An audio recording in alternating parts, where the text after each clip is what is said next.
Hello everyone. इस video में हम जानेंगे लॉगरिदम क्या होता है।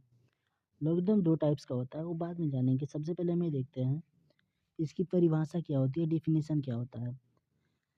The exponent or power to which a must be raise to yield a given number. एक गिवन नंबर प्राप्त करने के लिए कितना में एक्सपोनेंट बढ़ाना होता है, उसके बारे में हम जानते हैं। Inverse function to the exponentiation. Suppose कीजिए यहाँ पर एक नंबर है एक्स, इसे हमें पाना है तो हमें पावर कितना बढ़ाना पड़ेगा। अगर यहाँ पे बेस बी हो जिसका हमें एक्सपोनेंट बढ़ाना होता है, तो कितना एक्सपोनेंट हम बढ़ाएंगे ताकि हमें एक नंबर मिल सके जो कि एक्स हो। ठीक है, तो देखिए, अगर नहीं समझ में आया हो तो इसको कुछ इस प्रकार समझ लेते हैं। 100 है, यहाँ पे इज इक्वल टू 10⁻²। है, यहाँ पे 10 जो है यह बेस है, और दो यहाँ पे जो दो है या कह दीजिए 2 है, ये एक्सपोनेंट है। तो यहाँ पे लॉगरिदम बेस ऑफ 100 क्या है, 10 है। लेकिन यहाँ पे जो एक्सपोनेंट है वो कितना है, 2x। कुछ गलत टाइप हो गया है। यहाँ पे जो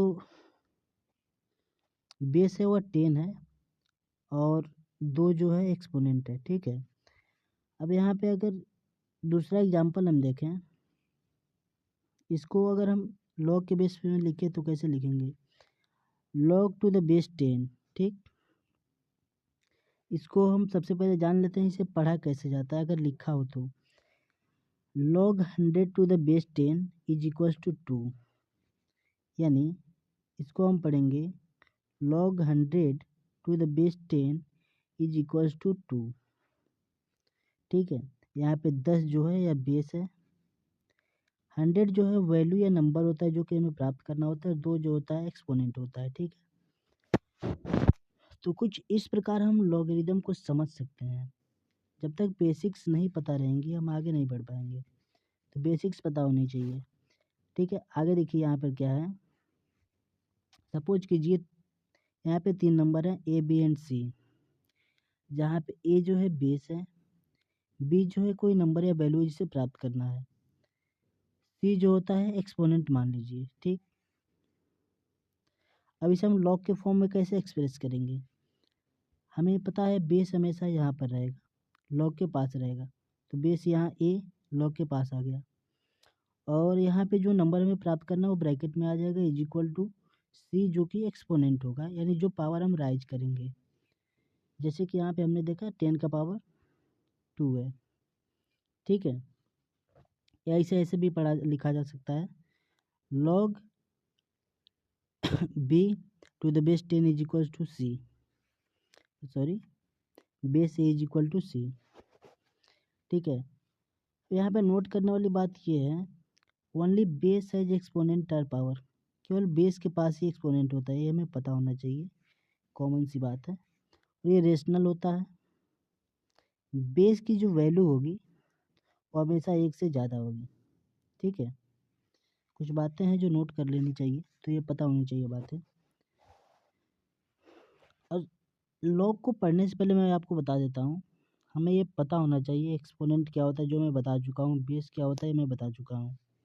एक्सपोनेंट बेस पता चल गया, उसके बाद हमें पता चल जाएगा बेस पे अगर एक्सपोनेंट हम लगाते हैं तो हमें कौन सी वैल्यू प्राप्त होती है। यही हम लॉग में सीखते हैं।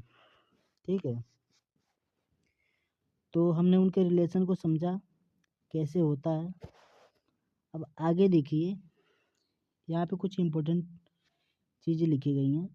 अगर आप नीट के स्टूडेंट हैं, जेई के, जैसे केमिकल काइनेटिक्स हो गया, थर्मोडायनेमिक्स हो गया, इक्विलिब्रियम हो गया, इलेक्ट्रोकेमिस्ट्री हो गया, और फिजिक्स के कुछ चैप्टर्स हैं जिनमें इनका बहुत ही उपयोग होता है, इसलिए लॉग्स हमें पता होना चाहिए। 10th में जो बच्चे पढ़ते हैं उन्हें एसिड बेस और साल्ट्स के बारे में पढ़ना होता है, उस चैप्टर में भी लॉग का यूज होता है। ठीक है, तो इसलिए लॉग को जानना ज़रूरी हो जाता है। आगे देखिए, यहाँ फिर लिखा है log 10 to the base 10 is equal to 1 होता है। ये बात यूनिवर्सल ट्रूथ है, ये पता होना चाहिए और कॉमन सी सेंस है भाई। जब 10 के पावर हम जब 1 रखेंगे तो 10 ही आएगा। अब ठीक है, तो बेस के पावर को बढ़ाया जाता है टू ऑब्टेन दिस वैल्यू। यहाँ पे मैंने क्लियर लिख लिखा है, और वो वैल्यू क्या आएगा, 1 आएगा। समझने में कोई दिक्कत ना हो इसलिए हिंदी और इंग्लिश दोनों भाषाओं को मिक्स करके लिखा गया है।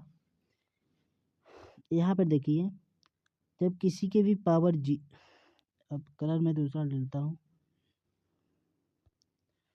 ये ठीक है। देखिए, अगर किसी के भी पावर 0 हो तो उसकी वैल्यू होती है 1। ठीक उसी प्रकार अगर log बेस 1 है और 1 की जब एक्सपोनेंट हम 0 करेंगे तो हमें क्या मिलेगा, ऑब्टेन्ड वैल्यू जो होगी 1 होगी, 1 प्राप्त होगी। तो कुछ इस प्रकार इसको लिखा गया है। मैंने यहाँ पे बताया है कि क्यों होगा ऐसा। जब a की पावर 0 होगा यानी हमें ऑब्टेन्ड वैल्यू क्या होगी, 1 मिलेगी। यानी 1 का एक्सपोनेंट अगर 0 हो रहा है तो वहाँ पे कितना मिलेगा, 1 मिलेगा, 1 मिलेगा। ठीक है। वहीं पे अगर log बेस सॉरी वहीं पे अगर यहाँ पे दिया हो log 9 टू द बेस 3 तो हमें क्या मिलेगा, 2 मिलेगा। अगर मैंने जितना पढ़ाया उसको आप ध्यान से सुने होंगे तो आपको पता चल गया होगा कि ये कैसे वैल्यू जा रहे हैं। अगर आपको नहीं समझ में आया हो तो आप वीडियो को दोबारा ध्यान से पढ़ें, ध्यान से सुने, आपको ज़रूर समझ में आएगा कि ये वैल्यू कैसी आई है। ठीक है। सबसे पहले तो हमें पढ़ना आना चाहिए कि लिखा है तो इसे हम पढ़ेंगे कैसे। log 100 to the base 10 is equal to 2। यहाँ पे सीधा सीधा एग्जाम्पल हमने आपको दे दिया है कैसे पढ़ना है। ठीक है, आगे देखते हैं।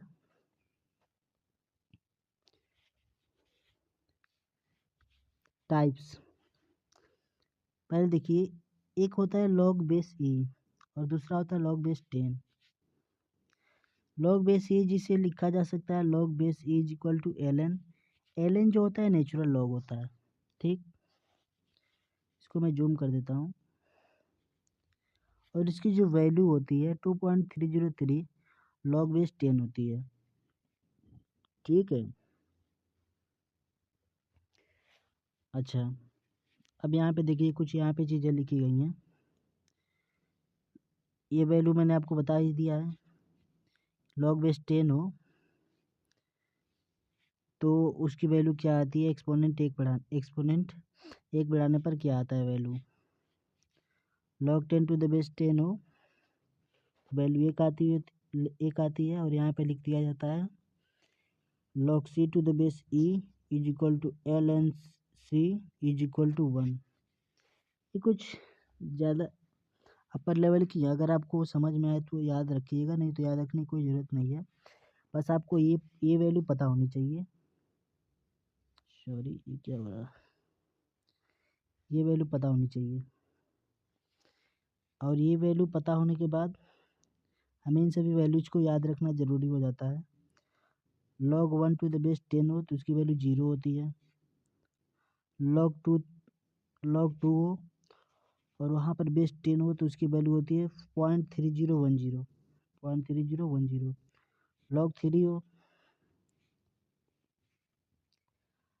3 हो और वहाँ पे बेस 10 हो तो उसकी वैल्यू हो जाती है 0.4771। ठीक है। log 4 हो बेस 10 हो तो उसकी वैल्यू हो जाती है 0.6021। log 5 हो टू द बेस 10 हो तो इसकी वैल्यू हो जाती है अप्रॉक्स 7। यहाँ पे अगर log 6 हो टू द बेस 10 हो तो उसकी वैल्यू हो जाती है 0.775।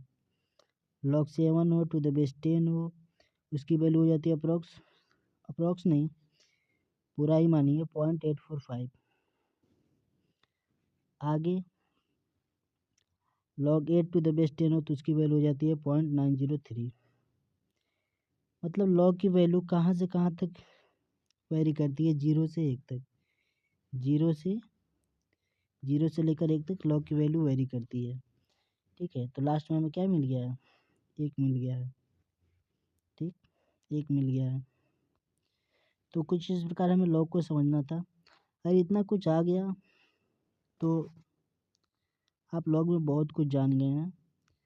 बाकी जो चीज़ें सीखेंगे आप केवल इस पे बेस्ड आप कैलकुलेशन करिए, आपको ज़रूर समझ में आएगा। और ना समझ में आए तो मैं इसका एक डिटेल वीडियो ज़रूर बनाऊँगा। Thank you.